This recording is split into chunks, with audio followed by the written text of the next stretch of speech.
Hey all, this is Val here with another Dungeon Hunter Champions video. In today's video, we're going to talk about Daria, the Nature Technician.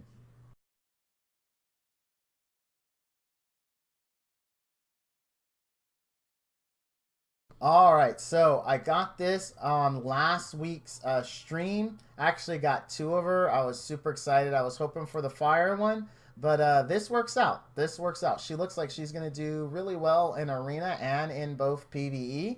So you know how I do in this channel. Let's move right into the good stuff.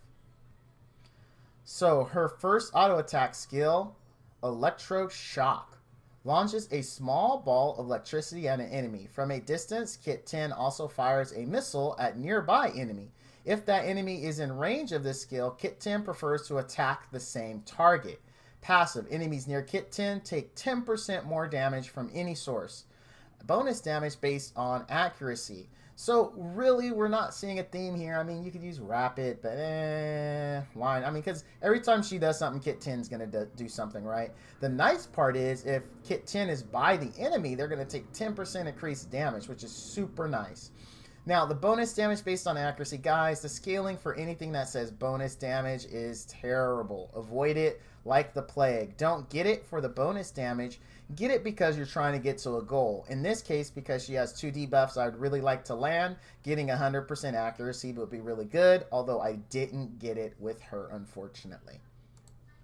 Her skill 1, CMD, go to. So that says command go to. That's, I mean, you know, if you didn't know. Anyway, commands Kit 10 to fly to a location. While moving, Kit 10 strafes the ground with a beam of energy, damaging enemies in its path. On arrival, Kit 10 unleashes stored energy that damages and stuns nearby enemies.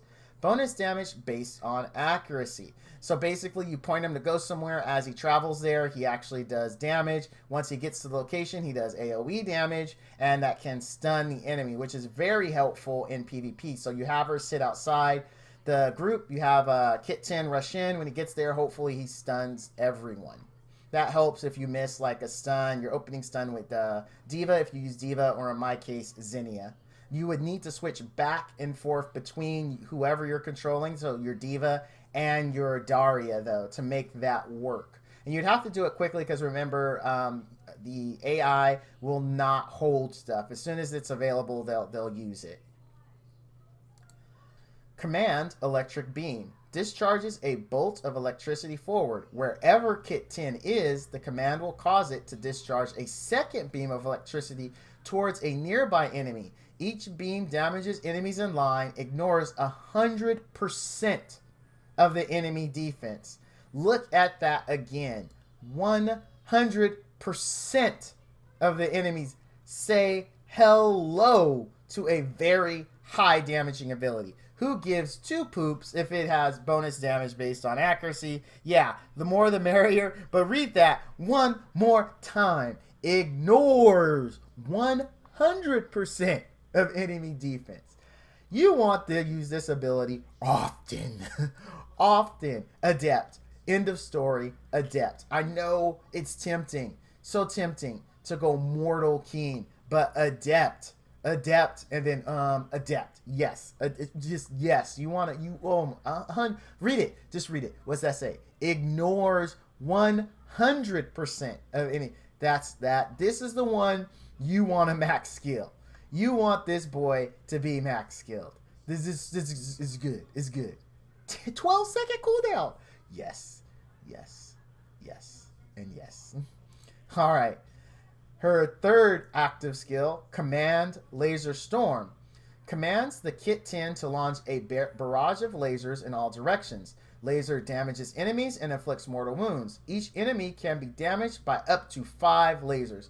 Now, this is really a PvP ability because of the mortal wounds. That's going to just be great. It's going to make sure that units aren't healing on you and that you are getting the job done, so their healers are pretty much useless.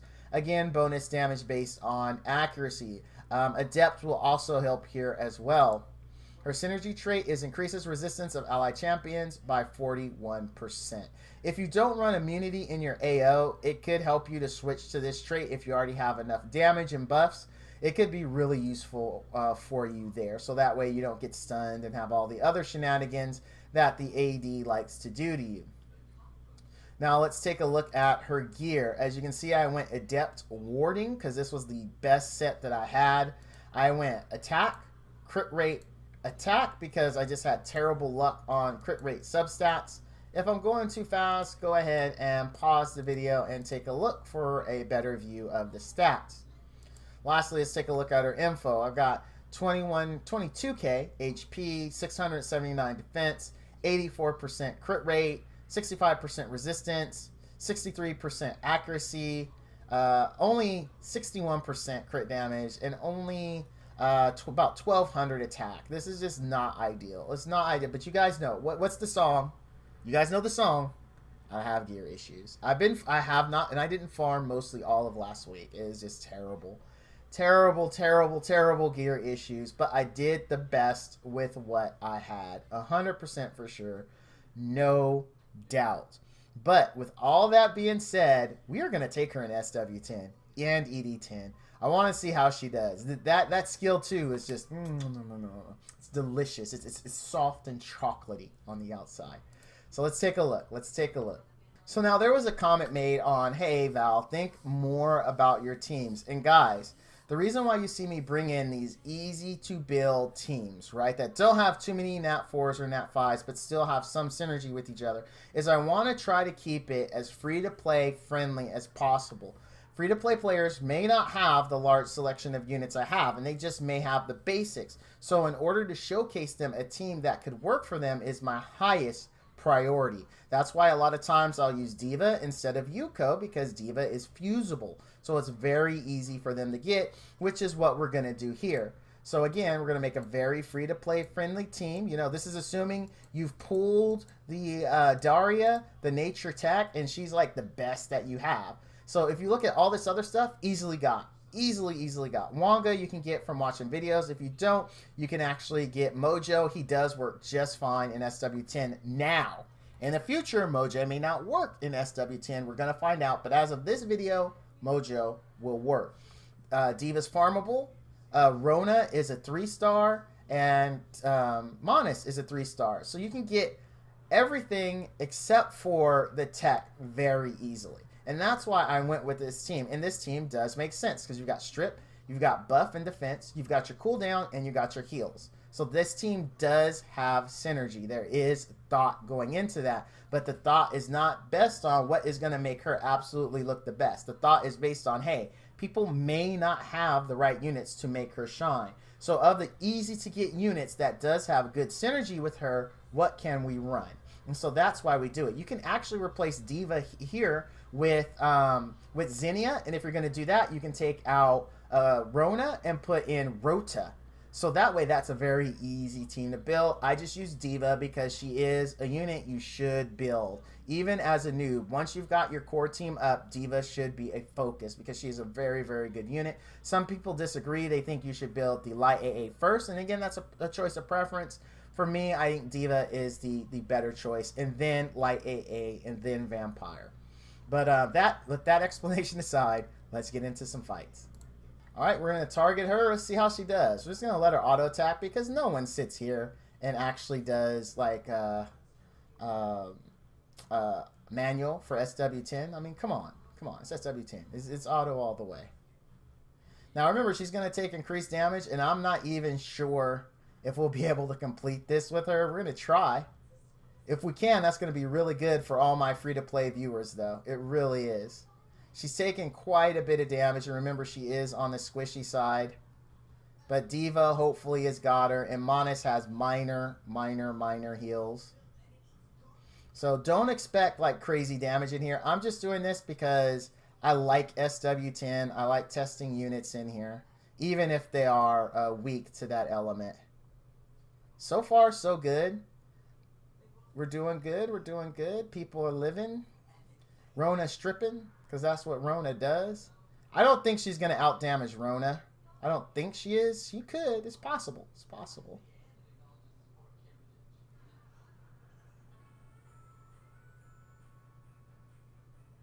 Come on, girl. You could do it. Show us those deeps.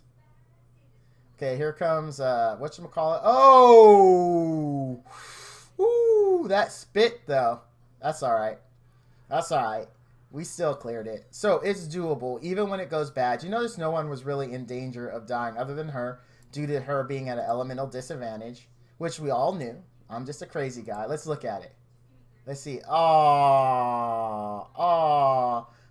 Okay. Did anyone else really see this going differently, though?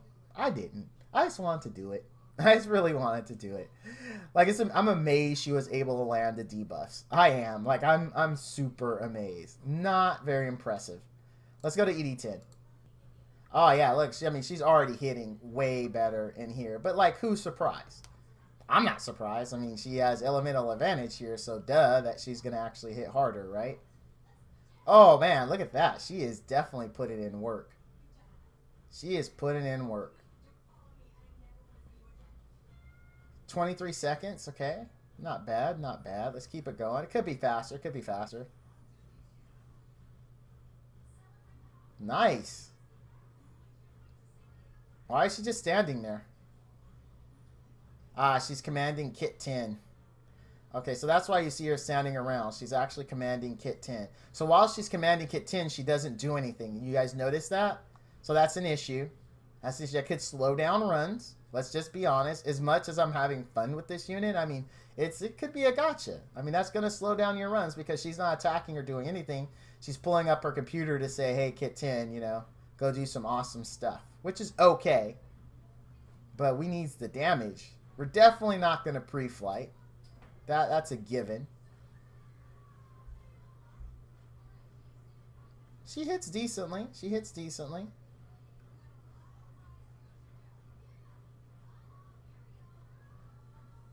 I'm really excited to see what the numbers at the end are going to look like. Hopefully they're good. Because I'm honestly excited. Like, I've been wanting to build her and use her for a while now. So the fact that I finally got that done and I'm able to use her, get this review out to you guys and my thoughts. And make sure, like, you know, you guys, I've been given some grief before about some of my reviews. And I always put the caveats at the end of the video. So if you're missing the caveats and how your unit could do better or mine did worse, I mean, if you didn't go to the end, you didn't get the whole message, right? And my videos aren't too long, about 15 to 16 minutes for reviews. All right, so we're done. 2 minutes. It's a little slower than the Galactic Standard Time of 2 minutes. So that's a bummer. That's a bummer. But let's look and see how she did. All right, look at that. For a 5-star unit, right, she did pretty well. I'm very happy with that. Now, Monas is 6-star, and he has OGD, so OGD is going to win out on longer fights. So don't be discouraged by it. I'll say, well, your Monas is his support Monas, as he beat him. He has OGD. 2 stacks of OGD on top of that. And my Rhoda's gear is way better than Daria's gear by far. Like, it's not even a contest. My Rhoda's gear just blows her gear out of the water. But even coming in with that kind of handicap, only 1100 attack and to do 334 damage is 334,000 damage. This is really good because what does this mean for you? If yours is geared better, you are going to do a lot more damage. You saw my stats. This is with those stats. Those stats were not impressive. Look at the crit rate. Look at the accuracy. I mean, it just really wasn't that impressive. If you put more into your unit, you're going to do way better than I did by far. She's probably easily going to surpass Rhoda. The reason why is that Ignore Defense is just so delicious. It's so tasty. Like, it is a really, really good thing. That's up every 12 seconds. If you go Mortal Keen on this, she's going to hit like a truck with that skill. Because you don't need Armor Break. You don't. You just don't need it. She's just going to hit hard. I mean, that's just how it's going to go. And there's nothing they can do about it. So that's why I'm like, that's why don't look at that number and be frustrated. You got to look at that number and look at Val's gear and go, holy crap, she did that good with that kind of gear? I'm surprised. So that's why you have to look at that. Gear is very, very, very key. So let's wrap it up. Let's wrap it up. And there's our stats. As you can see, it's just not impressive. It's just not impressive at all. I mean, it's just really not. It's basic. I mean, I would even say this is so below standard. Look at the crit damage. Look at the crit rate. Look at the attack, right? These are major contributors to her DPS. And look how low it is, and she still was able to do decent damage. So just keep that in mind. When you build yours, it's going to do that much better, especially when it comes to crit rate and crit damage. These crit damage is such a big deal in this game. Such a big deal. Don't let my numbers discourage you, because you look at this, then you look at the gear you can put on, and you compare the numbers, and you're going to see that you're going to do a lot better as long as you gear her appropriately. She is an excellent unit with an excellent kit, and I feel bad that I couldn't show her in the most positive light, but gear drops for me have just been horrible. Even before last week, with work being as busy as it was, I was constantly farming SW and ED, getting nothing for my time. Just money and shards and discs and fuzzle puffs. So there you go. But that's gonna do it for this video. If you have a comment, if you have a different gear set other than Mortal Keen or Adept, please let me know in the comments down below. I'm always interested to see how people are building them. If you have definitely a better DPS unit, which given my stats really aren't that hard to do, please drop that below. Let me know what your stats were and what your typical damage in ED10 as well as SW10 is, so that way it can help give the community a better idea. Also, I want to throw this out there. The reason why I don't strip units constantly is because it's very expensive. Like, I do have units whose gear would fit very well on her, but considering the cost to remove it and then re-equip it to another unit every time I want to do a video would be extremely cost prohibitive. So that's the reason why it's actually cheaper for me to farm something out. It really, really is. Or to look at my leftovers if I'm missing a few pieces, or just pull 1 or 2 pieces from someone else. So just to give you an idea of why I don't use that particular strategy. Now, if I was like 100% well mode, I would definitely do that. But I just want to let you know more on why I do videos the way I do them. Well, that's going to do it for this video. Thank you all for watching. And as always, all you dudes and dudettes out there, stay frosty.